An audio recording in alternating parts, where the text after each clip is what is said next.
I'm Duncan McLeod, and this is the TechCentral Show, or TCS for short. If you haven't subscribed, youtube.com/TechCentral is the place to do that. Otherwise, subscribe to our daily newsletter and you'll get the latest local and international tech news, as well as these interviews delivered to your inbox at 5 a.m. every day. The address to use to subscribe is techcentral.co.za/newsletter. Now, I'm really excited about our next conversation. I'm joined in the studio by Bezuidenhout, and he is relatively newly appointed CEO of MetroFibre. Is the full company name still MetroFibre Networx, or have you dropped the Networx? It is, but we're using MetroFibre on its own now. On its own, okay. And MetroFibre is one of the country's biggest fibre to the home, and you do some fibre to the business as well. That's correct. Fibre telecommunications players, and a company I perhaps haven't focused enough on in the past. So I'm really excited about chatting to you today about finding out a bit more about MetroFibre and where you guys are going. But Jan, welcome. Thank you. I guess my first question is, tell us a little bit about MetroFibre. When did it get a start? Who were the guys behind it? Sure, Duncan. So the business was started in 2010. Mm-hmm. We had 4 founders, of which Steve Booysen was one. He's the former CEO of Absa. Correct. Interesting career move. Absolutely. Absolutely. We can talk about that a bit more in a minute. So the business was started and founded in April 2010 and started operations later that year. And it was seeded with capital from Steve and the other 3 founders. They had made some money out of their equity sale out of Dark Fibre Africa and actually involved in the founding of that business as well. And the idea was to go and pre-fibre business parks. So no fibre to the home at that point in time. Pre-fibre business parks and sell it on an open access basis. Okay. So the team started off, fibered up 4 business parks in and around Gauteng. When you say pre-fibre, you mean bringing fibre to the entrance of the park? So previously access technologies would be deployed on order from a customer. Okay. And the idea here was to build on risk. In other words, to go into a business park, reticulate it, fibre it up, so to speak, and then for ISPs to go and sell services to end customers in that specific business park. Right. So you're building on risk, right? And you've got to make sure that you're getting customers signed up, which is one of the main reasons why the business is open access, so we can utilize all of our ISP partners to get take up in that specific park. So the team went, they did that. They depleted funds fairly quickly, which is a common curse in this business. It's very capital intensive. Yeah, sure. And they then started looking for institutional capital to build out the proof of concept that they, in the investment that they had made. Yeah. So I came across them in 2012. At the time, I was working for Sanlam in their private equity business, and doing what? Making private investments, so investments into private businesses. So was some of that in the telecom space as well? Correct. Okay. And prior to that, I was at Absa, which is where the Steve link comes back. So do you know Steve from there? I do. Okay. And we were involved, again, in financing some of the early open access wholesale operators like Dark Fibre Africa. Okay. In any event, so we went to work. We did a big due diligence on the business, given that it was a startup. That wasn't really the type of assets that we invested in. And we managed to convince the investment committee there to give us funding in both the form of equity and mezzanine financing to get the business. What mezzanine financing is? So mezzanine financing is it's very expensive debt. Okay. And it's normally a financing instrument that you'll use when you don't qualify for traditional senior debt. So it's quasi equity like. The yields are quite high, and is generally used in the startup phases of businesses. So it's an alternative to raising equity capital. In any event, so we raised the money and we went to work to get the business to break even, which was challenging. And we deployed into a number of other business parks. At the time, the business had 17 staff and about 27 clients. So that ratio would already tell you that things were not where they should have been. Right. But we managed to get the business to cash flow break even in 2016. So once we had achieved that, it put us in a position to raise further equity from new investors and from Sanlam again as well, and to bring Sanlam had already put some money in. Correct. Absa as well? No, not Absa, not at that stage. Okay. No. And we raised this additional money to continue building out the business. what was interesting is that in 2014, 2015, the idea of rolling out fibre to homes came to the fore. And prior to that, it was common cause that there was no business case for fibre to the home in South Africa. People would, can't afford it. It's too expensive to roll out. Is there enough demand for these types of services? What changed? I think, the power of fibre was sort of becoming prevalent in other countries. Yeah. And the rate of data usage and demand for line speed is going up as it is today. So, I think that's what changed it, and it needed to take some entrepreneurs. It needed some entrepreneurs to take some risk to take a chance and to go and fibre up some of these suburbs, right? Yeah. So it's interesting to look back now because it seems so obvious that there was this latent market demand for fibre. I mean, at the time we were reliant on Telkom's ADSL network, Absolutely. which was very slow, it was expensive. And suddenly there was this massive deployment of fibre to the home infrastructure in South Africa. It was almost as if we were just waiting for someone to flick a switch, and then everyone realized that there's massive opportunity here. Yeah, that's right. Why do you think the big telecommunications operators were so slow to catch on to this trend? I'm not sure, Duncan. I mean, I think because of the capital investment required, and let's remember, it started off fairly slowly, right? It was single suburb here, single suburb there, and then you got to raise money to go and deploy at large scale. Yeah. And that takes a bit of time. Investors ask, a lot of questions if you want to raise big money from them. And you need to prove the model. So, what does peak penetration look like in a suburb? Will 25% of the people take it? Will 60% of the people take it? You need to start proving some of those assumptions, and then you manage to attract funding, equity, and alongside that, additional debt to go and build out these big networks. Right. So, 2015 came, we saw the opportunity along with some of the other operators, and we very carefully started deploying into certain suburbs. Okay. And that was the catalyst for us to go and raise additional money from new investors, as I said, and to get, let's call it proper bank debt onto our balance sheet. And since then, we've done another 3 rounds of equity, refinanced our debt facilities, alongside each of those equity rounds. So who are some of the investors that have come on for the journey along this process? So we've consolidated our shareholder base, and our main backers at the moment include Old Mutual.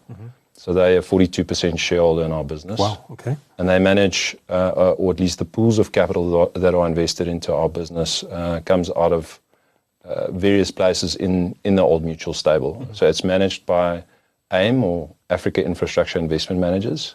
They're also one of the biggest private power owners in the country. And then our second largest shareholder is a French investment firm called Stoa Info and Energy. So that's I remember that acquisition, yes. Correct. So what do they own in the business? So they're sitting around 25% at the moment. Okay. And then we brought in a new BEE partner 3 years ago, called it's a vehicle called Levoca, and the business that sits behind it is the South African Infrastructure Housing and Infrastructure Fund, SAIF. Okay. So between the three of them, they own over 80% of the business, and the rest are small strategic shareholders in management. Is Sanlam still involved, or have they exited? No, they've been bought out. Okay. Post the Old Mutual funding round, there was a need from them to exit. They private equity investors, and have a limited lifespan in terms of how long they remain invested in business. And so Old Mutual and Stoa and SAIF bought them out. So roughly how much money have you raised to date for building out this network? So in terms of equity, we've raised close on 4 billion rand. Wow. And then obviously the debt funding goes alongside that. Yeah. Okay. So it's a substantial amount of... That's big money. And are you looking to do further capital raises down the line? So we're in an interesting space at the moment, right? So we've gone through a massive phase of growth in terms of deploying network and deploying infrastructure right across the country. And we now need to, let's call it, reorientate our business around monetization of that network, right? That's where the rebrand, the product position, the new products that we've launched, where that positioning comes from. So we need to make a shift as a business in that direction, but we continuing to build out. So this year we've got in the budget around 100,000 homes that we want to build. And we want to continue on, on that sort of cadence into the foreseeable future. Is there still a land grab going on in fiber telecommunications? Yeah, so it's interesting. At the moment, there's 5 million South African houses that are covered with fiber access. That's amazing. 5 million? 5 million. That's astonishing. 4 million of those specifically on, let's call it the traditional sort of FTTH model, month-to-month contracts. And So 5 million is the number of households that can get fiber? Correct. They're not necessarily households that have signed up for fiber? No, that number is around 1.77 million. Okay. Yeah. So that's, and remember, a lot of those deployments have come very recently. Yeah. So, people don't sign up as fast as we've built in the past. Sure. We wish they would, but they do come along as the networks or the precincts go live. And we expect the penetration rates across all of the fiber that's been deployed to go up over time. How many households are there in South Africa, and what percentage of that total so do you think is? There's 18 million households in South Africa. 18 million. How many of those do you think might eventually sign up for fiber? So we believe, like I said, 5 million covered at the moment. We believe there's at least another 10 million to cover that we can cover. And remember, you've got to take into account things like density and our rural. That's where different access technologies play an important role. Right, fiber is more suited to densely populated environments, and then it also depends on where the national long-distance routes or the backhaul drops off. Which towns do they cover and which don't they cover? But so if there's no national long-distance fiber in a particular town, it's difficult for a fiber operator. Of course, because then you've got to build that route as well, which again is expensive. Are most towns in South Africa covered by some sort of... Many of them are. Okay. Many of them are, and most of those towns are receiving attention either from ourselves or some of the other operators in getting them fibered up. Okay. So Steve Booysen, he was one of the co-founders of this business, former CEO of Absa. You took over from him in June last year. That's right. He's exited the business now, He has, yes. Okay. Does he remain a shareholder? No. He sold out? Okay. Yeah, he sold out his shareholding. Okay. He turned 60 last year. He's wants to do better things with his time. And so he decided to step off in June last year. Okay. So you've been in the role for 9 months or so now? Correct. Okay. I've been operationally involved for a little bit longer than that. So it's going on 4 years this April. And I've been involved as a non-executive board member since 2013. Yeah. Okay. So maybe just give me a brief overview of the state of the FTTH market in South Africa specifically right now. There are a lot of players in the market. There is some consolidation going on. For example, we're seeing the merger, I guess I could call it, of the Vodacom and Vuma fiber assets. Do you expect more consolidation to happen? Do you expect that some companies are going to get into trouble because there's a lot of build going on, and I'm sure some of these companies are going to focus on building in the wrong areas. What's the outlook for this market over the next couple of years? So again, I think the traditional sort of leafy suburb areas that were initially identified, to be rolled out into because they represented lower risk from a capital deployment perspective, those are effectively saturated, right? So what we're seeing now in those areas is some level of overbuild from some of the operators, which is a very inefficient way to Does it ever make sense to deploy 2 FTTH networks in a suburb? I don't think it does, Duncan, because the bulk of the major FNOs are open access providers. Right? That means you can choose one of 150 ISPs to take a service from. Now, if 2 open access FNOs go and build alongside each other in a suburb, the best you're going to do is get half of what's available. And that makes the return metrics on the capital that you've deployed in that suburb less attractive than what it would be otherwise. And it could make it uneconomical even if you're only getting a certain attachment rate in that suburb. Absolutely. Because they're 2 networks. Absolutely. And what happens then is there's a spillover effect in that debt and equity providers that we rely on to fund the expansion of these networks, that starts drying up, right? If it's too severe. So we hope that won't continue, and it certainly isn't part of our strategy to overbuild other operators. Right. But it is a bit of an issue in the leafy suburbs. Interesting. Is there one particular company that's overbuilding, or is it the company that's been most sort of active in overbuild is OpenServe. Okay. Okay. And I think it's because of, their legacy infrastructure that's in some of these suburbs. They've got the ducts there already, so they can just blow fibre through. And they had ADSL in the area, and they, were maybe not as fast to repurpose, and they're going through that process now. Interesting. We had a fibre provider come into our area, and then OpenServe arrived and wanted to build fibre as well. And we said, sure. As residents, we felt this would be in our interest, if not necessarily in the interest of the operator. And so we signed a whole lot of documents for them to come in and blow their fibre. They said they use their existing ducts, etc. And they never came back, which I thought was interesting. So obviously they had a discussion behind the scenes and decided, well, maybe we shouldn't be building twice in this area. Interesting. Yeah, don't know what happened there, but I think it's not unusual to get requests for overbuild where people are struggling with, let's call it, multiple fibre breaks and so on in specific areas. But as I said, I think in the long run, and to ensure that most South Africans get access to fibre, it's probably not a good idea because you're duplicating infrastructure, and as I said, that feeds through to returns for capital providers, which is never good in the long run. For sure. I want to ask you a bit about the township opportunity and wiring up poorer areas in the country. We had Steve Briggs on the show a couple of months ago, Project Isizwe, and he spoke about the Kayamandi project that's happening in Stellenbosch and some of the work they're doing there, and they're talking about offering, I think it was for R5 a day, getting uncapped internet access, which sounds amazing. What's your take on the opportunity in the townships and also in areas that perhaps haven't been served traditionally by Telkom, for example? Yes, so we deploying into underserviced areas that are that are adjacent to our existing fibre infrastructure. That includes areas like Tembisa and KwaZulu in the Eastern Cape, and we're optimistic about the opportunity. And we're seeing very good demand come out of those areas. But I think as you move lower down the affordability curve, it becomes more challenging, right? And you need to become more innovative in how you deploy the infrastructure, so your cost to build to each one of those households or devices, as the case may be, depending on your distribution, let's call it methodology. And then you've got to get smart around the products that you offer and how you offer them.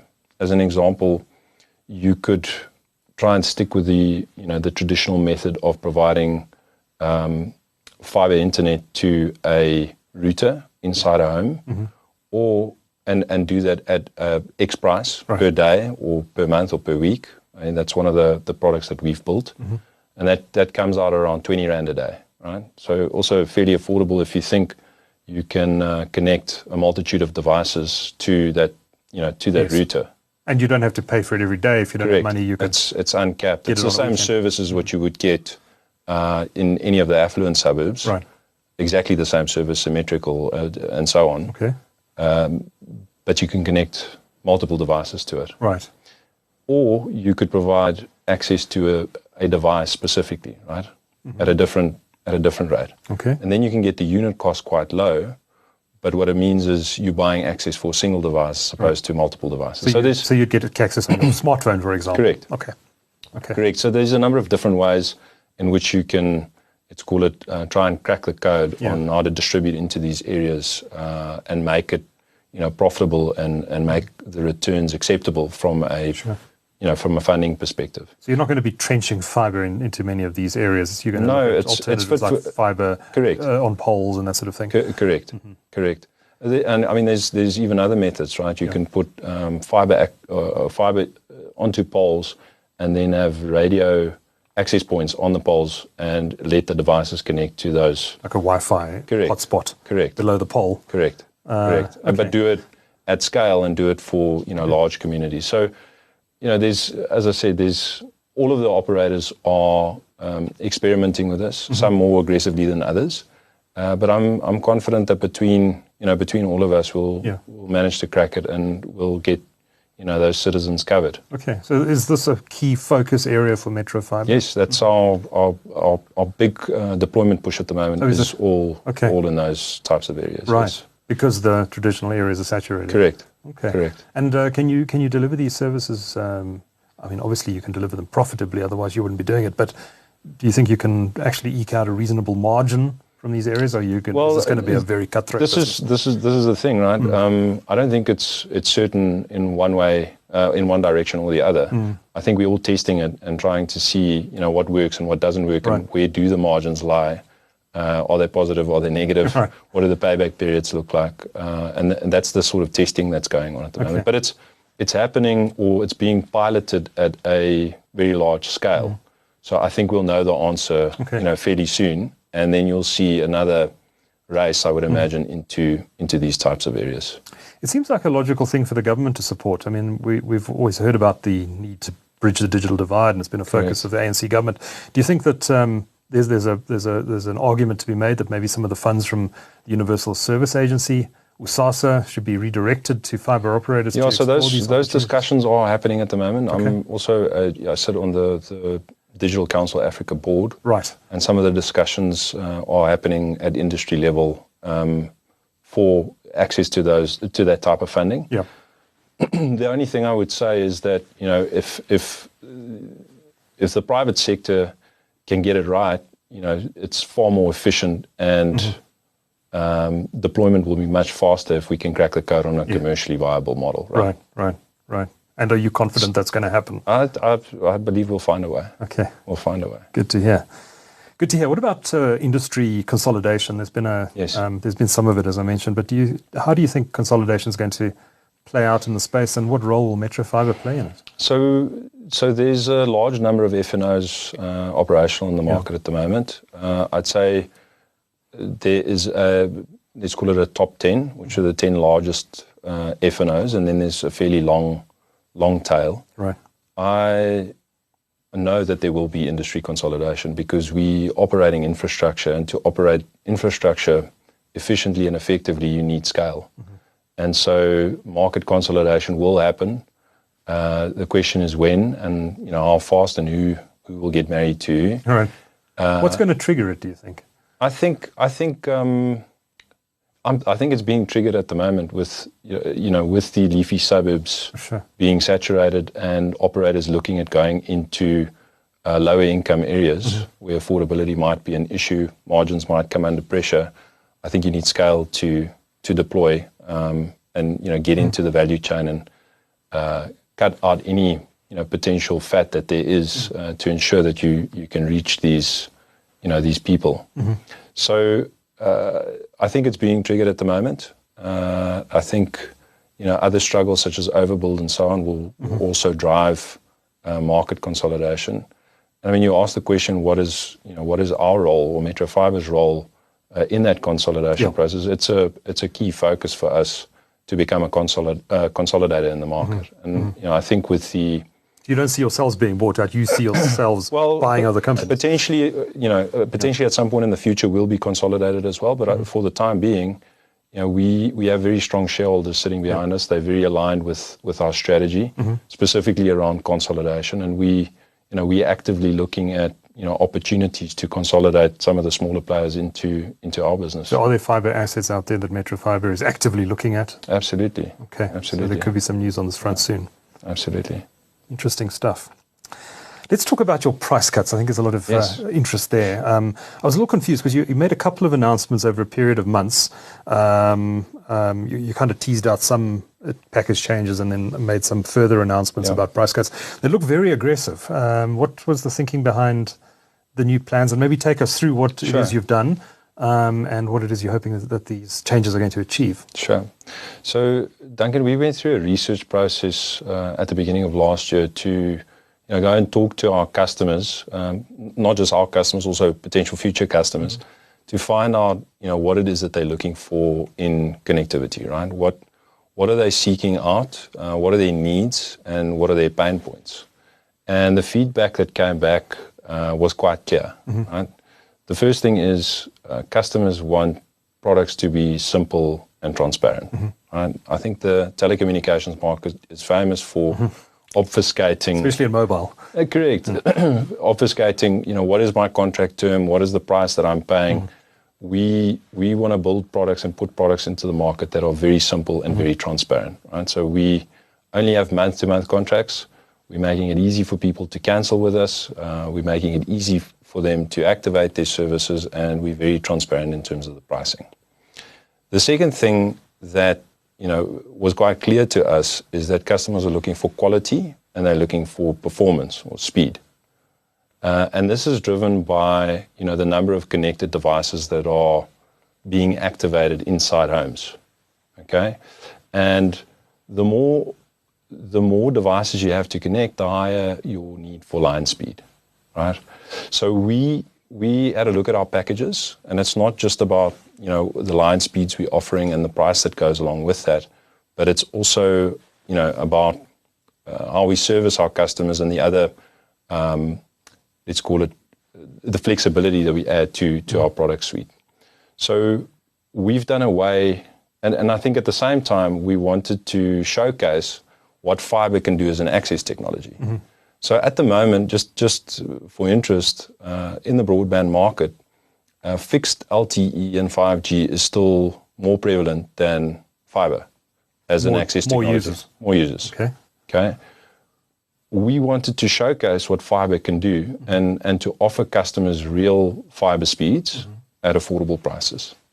So what we've got in our product suite now is we have an entry-level product, which is the one I spoke about earlier, which is a 20 meg up and down symmetrical service, either on a prepaid basis where you buy daily, weekly, bi-weekly or monthly access, or you get a month-to-month contract, and we're selling that direct for 399 Rand a month, which is amazing value. 20 megabits a second is actually pretty speedy for an entry-level service. It's a great product. It's a fantastic product.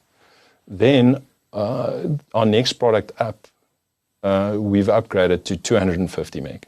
So it goes from 20 to 250. Correct. That's a huge jump. That's our next level up. And again, why not have a 50 and a 100? Well, so that's what we've been doing in the past, but that's you can get that from fixed LTE or 5G, right. And as a product set. Again, as I said, we want to showcase what fibre can do as an access technology. Okay. Right. Some of these other access technologies don't have the ability to deliver those types of services, at scale, and that's why we went there.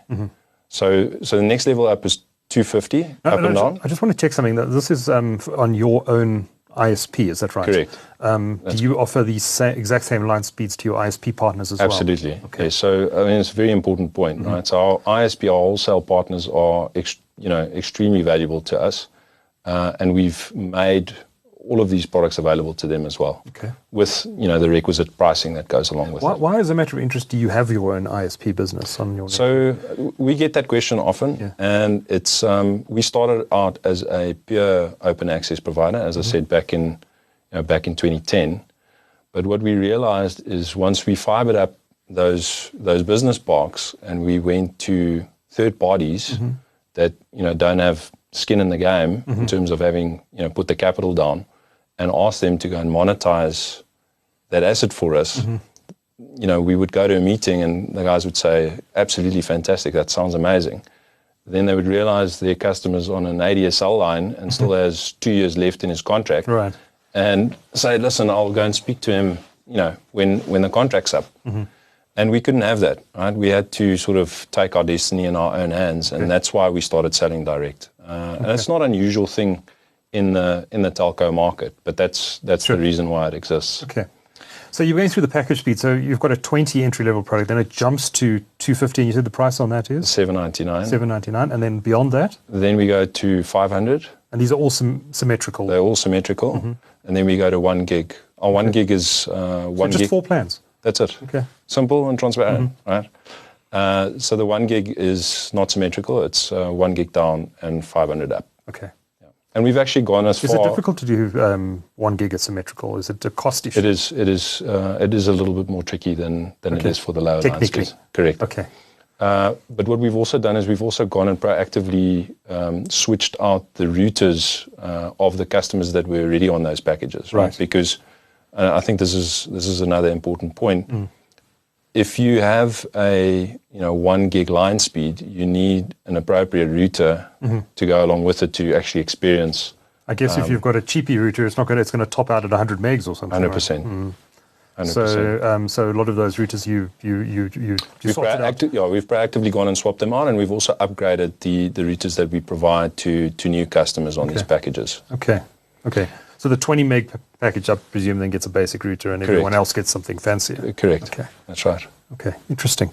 I mean, the substantial speed upgrades here. This is uncapped. What's allowing you to do this? Have the wholesale input costs into your business come down? I know we've seen the launch of the Equiano subsea cable in the last few weeks, or going live on Equiano, and of course the Facebook-backed cable called To Africa, I think, is due to go online sometime later this year.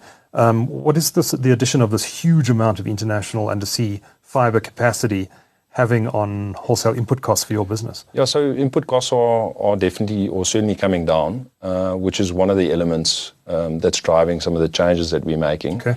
But we're also taking a longer term view, right? Which just means we want to push the market in a direction where people can experience real fiber speeds, as they do, in most developed markets in the world. Yes. So it's not it's not in a one-for-one relationship with our input costs going down. We're actually taking a longer term view, and we want to... So some margin sacrifice now for future growth. Correct. So we want to showcase fiber, and we want to differentiate it. Yeah. Right? One of the ways in which we can differentiate it is by the performance that it offers, and that's what we're trying to show. We're taking a longer term view.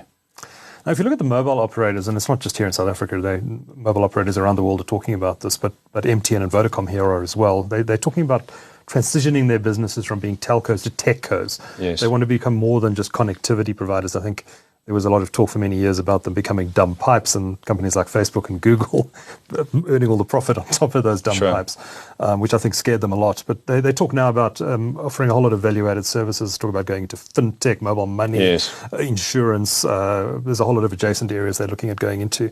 Fiber telecommunications is a fairly new area compared to mobile, but do you think that companies like MetroFibre are going to look at adjacent areas to their businesses going forward?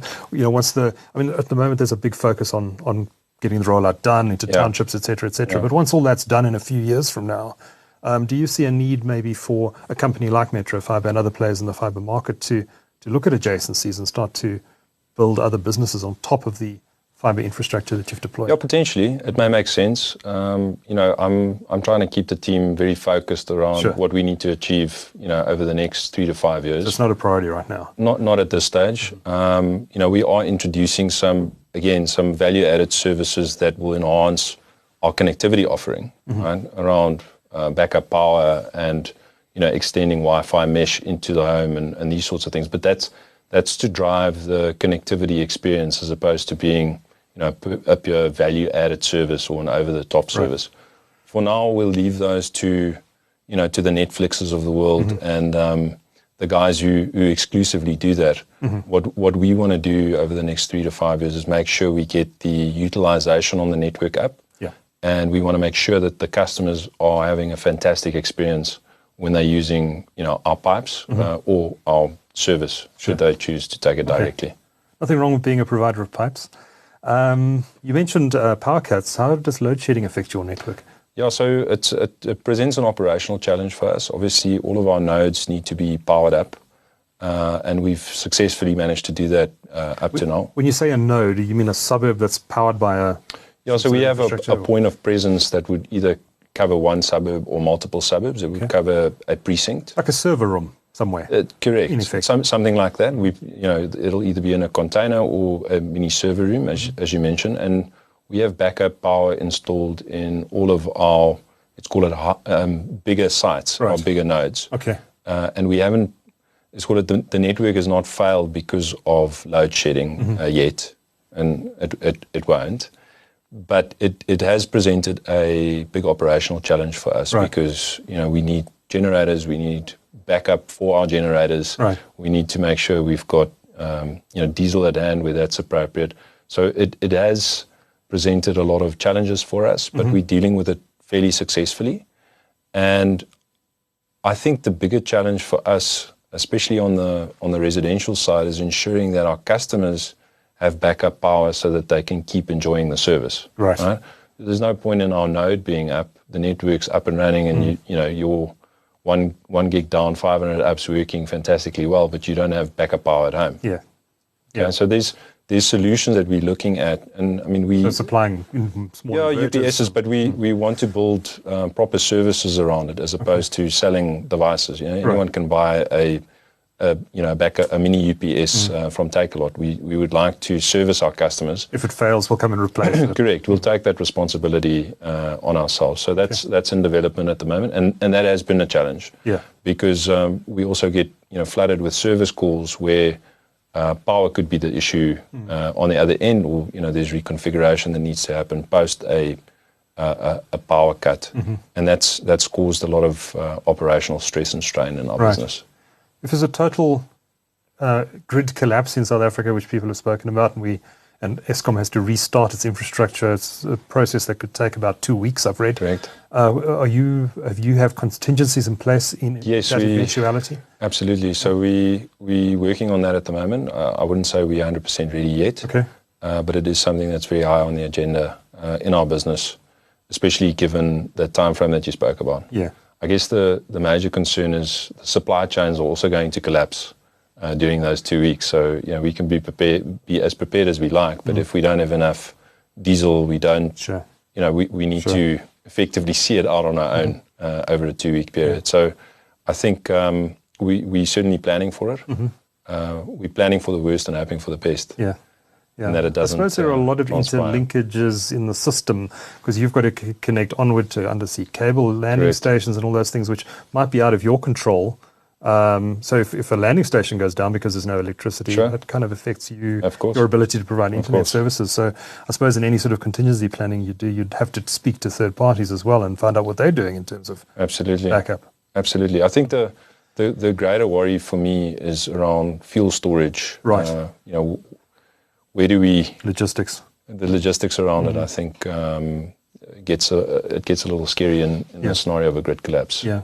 Yeah. But we are planning for it. What does your network actually look like? I mean, I think we've got an idea of how the fibre is deployed into homes and in suburbs, and there are these, I don't know what you call them, distribution boxes in the streets, and those connect onto the server rooms we spoke about, and then from there they connect into your core network. What does that core network look like, and how do you protect that against load shedding? So the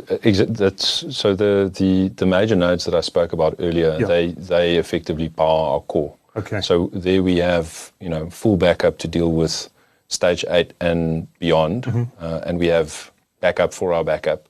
Right. So we have enterprise customers. We didn't speak a lot about fibre to the business today, but we've got large enterprise customers, including some of the big banks that rely on services that we provide them, where our uptime SLAs are 99.9%. Right.